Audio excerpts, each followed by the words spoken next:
Орнек внесен в мировое наследие ЮНЕСКО. Меня зовут Альмаз, и это вторая часть интересных фактов про крымско-татарский орнамент.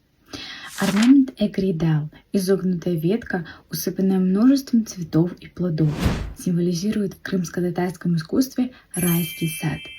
Знаки композиции соответствуют трем основным этапам жизни женщины – юность, зрелость и старость, образуя круг, колесо времени. Благополучие домашнего очага.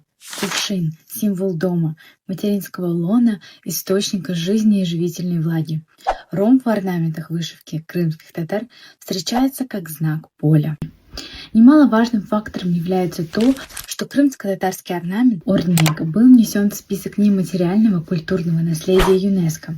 Это решение было принято на заседании межправительственной комиссии в Париже. Включение орнека в этот список подчеркивает его культурную значимость и необходимость его сохранения. Первая часть и другие интересные видео у меня в профиле.